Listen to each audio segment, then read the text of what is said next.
Lili terakhir di lembar ini, novel karya Pandu Windito dibacakan langsung oleh penulisnya.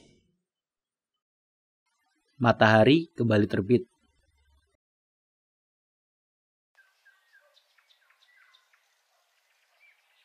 Pagi ini Aksa sudah berpakaian rapi, segera menuju ke penerbit untuk mengirimkan naskahnya. Tekadnya sudah bulat dengan perkataan Mira di taman kemarin. Dia sudah punya jawaban atas semua pertanyaan Mira. Kata-katanya belum mencapai garis finish dan akan terus berlanjut. Aksa juga menyempatkan diri mampir ke Kedai Angel, minum kopinya dan memberitahu Angel bahwa bukunya akan segera dia terbitkan. Angel sangat senang akhirnya Aksa bisa kembali menulis dan kali ini Aksa menjadi orang yang lebih ceria. Aksa tidak lagi terdiam dan membiarkan layar laptopnya kosong, selalu memegang penanya agar siap menulis ide yang muncul tiba-tiba. Angel segera menutup kedainya, menemani Aksa ke penerbit tanpa berpikir panjang setelah menyelesaikan pesanan saat itu. Aksa juga menunggu dengan tenang seperti Aksa biasanya, mengamati setiap pelanggan dan Angel yang sedang membuat kopi, berusaha mencari sesuatu yang menarik untuk ditulis dalam bukunya. Sepanjang jalan, Angel terus bertanya apa saja yang Aksa tulis dalam bukunya. Tapi seperti biasa, Aksa hanya memberikan jawaban yang semakin membuat orang lain tertarik untuk segera membacanya. Sebenarnya Aksa sudah menghubungi penerbit yang selalu dia pilih. Sebuah penerbit kecil yang sudah terasa seperti rumah untuk Aksa, yang pemiliknya dia kenal betul akan semangat terhadap buku. Penerbit itu juga sudah sangat percaya dengan Aksa. Tulisannya tidak perlu lagi dirapikan.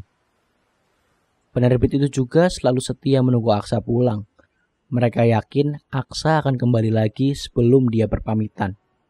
Proses di penerbit pun sangat cepat. Aksa hanya datang, memilih ukuran kertas, bahan sampul, dan tanda tangan. Sisanya, Aksa hanya mengobrol dengan orang penerbit tentang garis besar isi bukunya, supaya mereka bisa segera membuat desain sampulnya. Aksa mempercayakan desain ke penerbit tanpa perlu persetujuan lagi.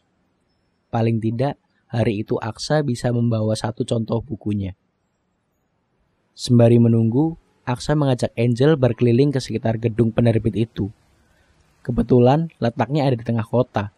Banyak hal yang bisa dikunjungi. Aksa mengajak Angel ke sebuah kafe yang cukup modern. Kafe itu tidak hanya menjual kopi, tapi juga memamerkan beberapa biji kopi yang mereka punya.